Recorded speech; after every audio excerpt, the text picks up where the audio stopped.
0031. Jadi kali ini saya akan sedikit sharing mengenai branchless banking, studi kasusnya Finca Bank. Finca ini adalah lembaga keuangan internasional yang menjalankan pelayanannya terutama bagi masyarakat di bawah garis kemiskinan. Finca bahkan menyebut dirinya as a catalyst for economic growth and financial inclusion for the poor. Jadi sebagai katalisator pertumbuhan ekonomi dan inklusi keuangan bagi masyarakat miskin. Datanya saya ambil dari mana? Ini URL-nya dan alamat websitenya. Jadi ini case study yang ditulis oleh Nathan dan Helen sebagai manajer proyek dan manajer strategi di Finca Bank, khususnya di Afrika di Sub-Saharan. Studi kasus ini menyoroti perjalanan Finca dalam menerapkan branchless banking selama periode 2012 sampai 2015. Jadi agen Finca ini biasanya direkrut dan diambil dari nasabah Finca yang sudah cukup lama menjadi nasabah dan memiliki kualifikasi tertentu. Biasanya dari pihak Finca-nya akan menawarkan kepada calon agen-agennya untuk bergabung dan mendapatkan income tambahan sebagai agen branchless bankingnya Finca. Biasanya ini akan di-training secara khusus oleh manajer lokal dan manajer internasional. Sistematika branchless banking di Finca ini cukup unik ya. Jadi mulai dari pembuatan akun oleh nasabah, jadi agen akan mendaftarkan nasabah menggunakan pemindaian biometrik sidik jari. Ini secara otomatis akan terhubung ke detail akun mereka. Melalui sistem ini akan menghilangkan kebutuhan akan kartu dan formulir pendaftaran yang berlembar-lembar, mengingat angka buta huruf di Afrika cukup tinggi. Nah, untuk kriteria seleksi sebenarnya ini tergantung persyaratan khusus di tiap negara. Karena Finca ini ada di 10 negara. Saya ambil khususnya di Afrika, di data yang saya ambil ini. Persyaratan utamanya agen harus melek huruf atau mampu membaca. Jadi Finca ini juga akan melengkapi agennya dengan telepon bebas pulsa dan pemberian intensif $5 per hari apabila si agen dapat menjaga likuiditasnya dan menjangkau nasabah secara berkala dan terus meningkat. Dan pertanyaannya, apabila saya ada di Afrika, apakah saya mau menjadi agennya branchless banking di Finca ini? Dari sisi profitabilitas tidak terlalu diungkapkan ya di website resminya maupun di jurnal yang saya ambil sebagai referensi. Di jurnal ini hanya dijelaskan insentifnya saja senilai $5, itu pun dengan effort yang menurut saya tidak mudah, yaitu nasabah secara berkala dan terus meningkat, apalagi di daerah Afrika. Dari sisi jaringan, Finca ini termasuk lembaga keuangan yang punya branding yang kuat dan memiliki global network yang luas. Dari sisi sosial, ini tidak diragukan lagi, tujuan utamanya perusahaan ini adalah memang untuk sosial. Jadi untuk menciptakan inklusi negara-negara di bawah garis kemiskinan. Kesimpulannya, apakah saya mau menjadi agennya? Tergantung situasi dan kondisinya. Apabila saya memiliki likuiditas yang baik, saya sudah memiliki income yang cukup kuat, financial secure, kemudian saya ada waktu, mungkin saya akan bergabung karena ini tujuannya cukup baik dan global network-nya ini luas. Jadi ini menurut saya juga salah satu opportunities yang bagus. Sekian presentasi dari saya, terima kasih.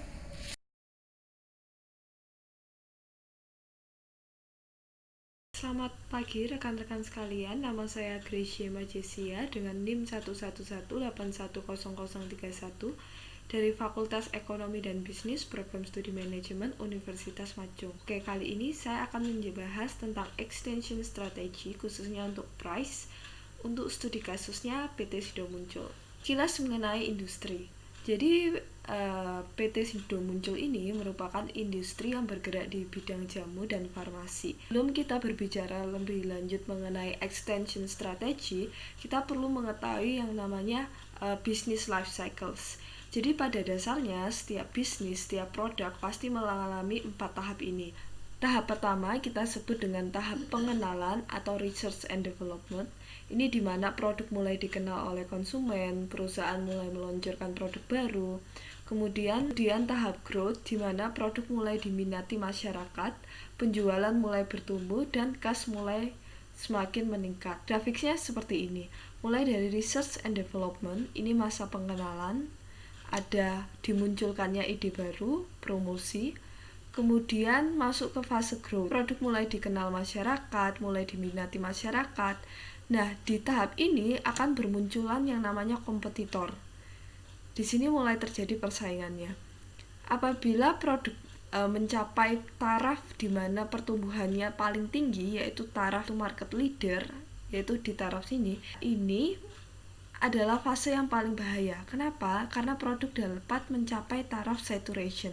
Apa itu taraf saturation? Saturation adalah taraf sebelum maturity, di mana sebagian besar konsumen menggunakan produk tersebut.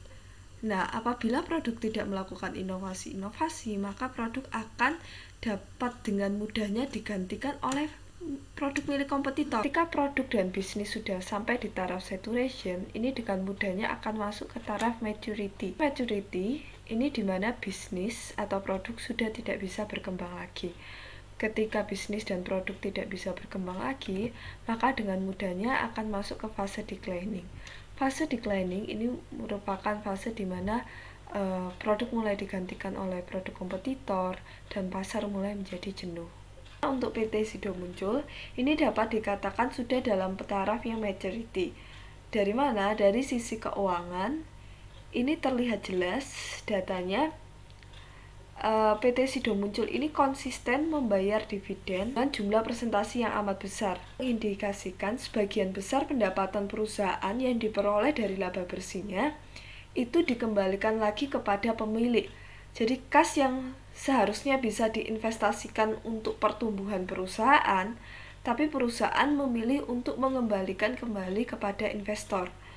Yang sebenarnya bagus untuk investor, tapi untuk investor-investor yang mempertimbangkan pertumbuhan perusahaan di masa mendatang, ini akan berpikir 2 kali untuk lebih menginvestkan dananya lagi. Kemudian dari segi marketnya, produk PT Sido Muncul khususnya tolak angin ini sudah menjadi market leader di Indonesia, di mana 70% pasarnya dikuasai oleh tolak angin. Nah, ini mengindikasikan apa? Berarti sebagian besar konsumen potensial sudah mencoba produk ini.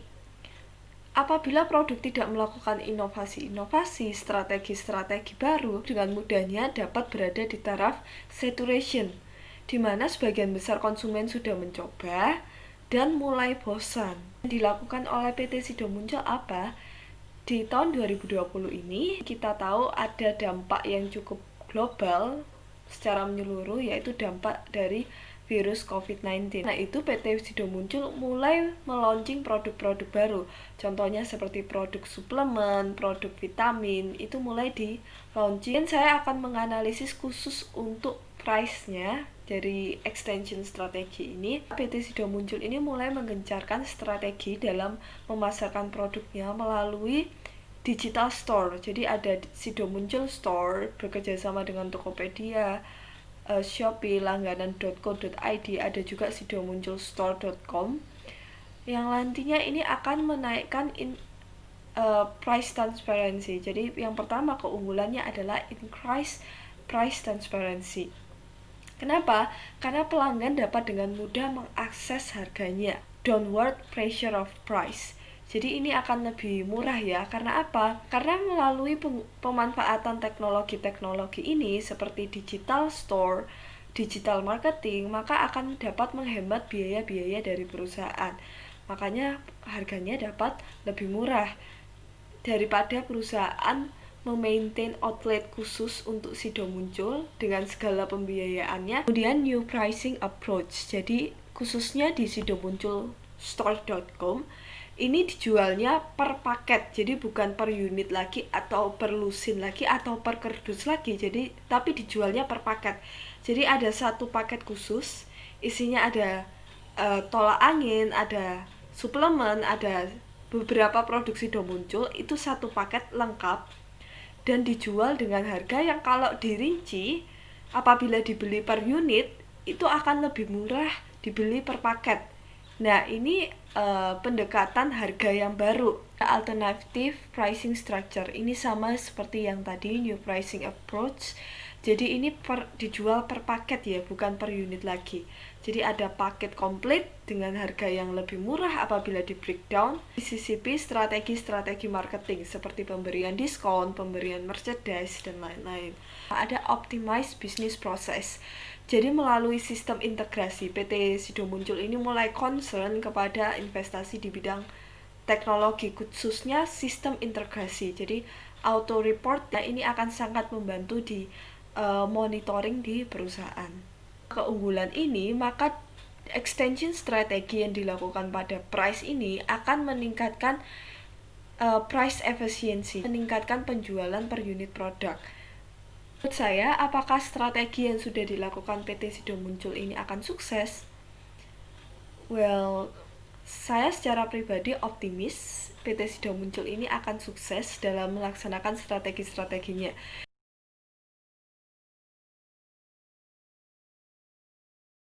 Halo semuanya, kembali lagi bersama saya Grace Yema Jezia dengan NIM 11181810031 dari Fakultas Ekonomi dan Bisnis Program Studi Manajemen Universitas Macung. Ini lanjutan dari bahasan yang tadi sebenarnya tentang payment gateway, khususnya tentang alat pembayaran digital, QR code.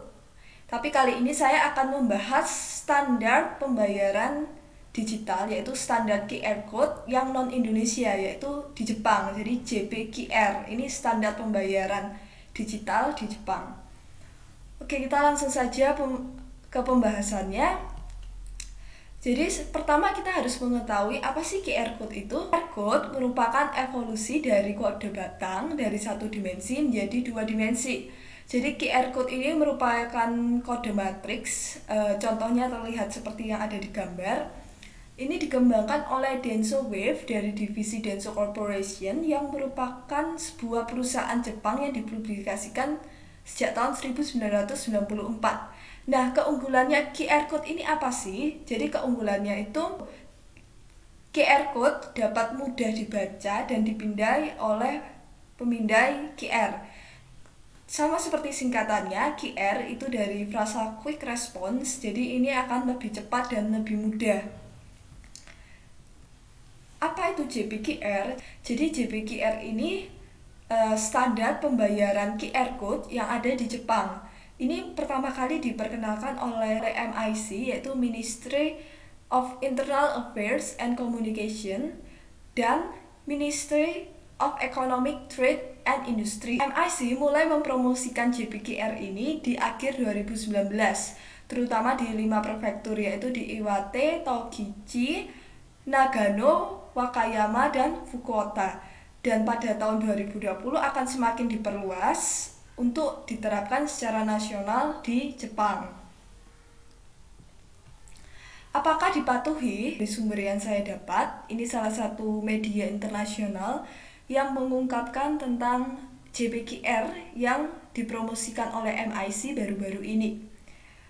Dijelaskan pada akhir September, yaitu khususnya 30 September 2020, sudah banyak toko-toko, baik itu toko di pasar modern maupun pasar tradisional, yang mulai mengadopsi JPQR. Mengapa sih Jepang menerapkan JPQR? Jepang ini merupakan negara maju yang cepat beradaptasi dengan teknologi. Pembayaran melalui QR code itu dipandang lebih cepat dan praktis. Ini juga terpengaruh dari budayanya Jepang juga. Orang lebih menginginkan sesuatu yang cepat dan praktis. Kemudian banyak operator bisnis yang mulai menawarkan pembayaran layanan QR code seperti PayPay, Rakuten Pay, dan Line Pay. Di Jepang ini masing-masing pembayaran digital ini memiliki spesifikasi operator bisnis yang berbeda, yang mana akan menyulitkan pemerintah untuk penarikan pajaknya, kemudian menyulitkan pedagang apabila pencatatannya berbeda masing-masing seperti itu. Jadi akhirnya diluncurkan standar QR code yang akan diterapkan secara nasional di Jepang, yaitu JPQR. Nah, apakah efektif? Ini masih dengan sumber yang sama di link yang sudah saya tampilkan tadi. Per September 2020, sekitar 15.000 toko, ini mayoritas adalah toko grosir, toko-toko besar ya. Ini diperkenalkan JPQR dan mereka mulai mengfeedback balik. Mereka menyampaikan adanya dampak positif pertumbuhan akibat penerapan JPQR ini. Namun ada beberapa area di mana pengenalan JPQR ini belum berkembang. Ini menjadi PR bagi MIC untuk memperkenalkan seluas-luasnya karena targetnya mereka di tahun 2020 ini sudah bisa diterapkan secara nasional di Jepang. Jadi, review saya untuk JPQR ini salah satu standar pembayaran QR code di Jepang, ini cukup efektif ya. Jadi di 2019 diperkenalkan, kemudian di September 2020 sudah 15.000 toko, baik itu toko yang modern maupun toko tradisional yang mulai menerapkan, dan mereka masing-masing kebanyakan itu mengfeedback baik. Jadi menurut saya ini cukup efektif dan sesuai juga dengan budaya dan perkembangannya Jepang yang masyarakatnya selalu mampu beradaptasi dengan perkembangan teknologi. Sekian presentasi dari saya, terima kasih.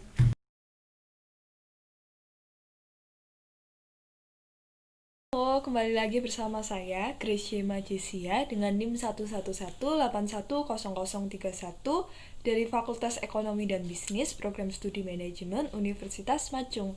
Jadi, pada bahasan kali ini saya akan membahas mengenai Finance Technology in Pandemic. Jadi, apakah pandemi COVID-19 yang sedang berlangsung ini mengubah pola hidup masyarakat, khususnya di Indonesia ya? Masyarakat yang dulu resisten terhadap perubahan teknologi, sekarang mulai menerima teknologi.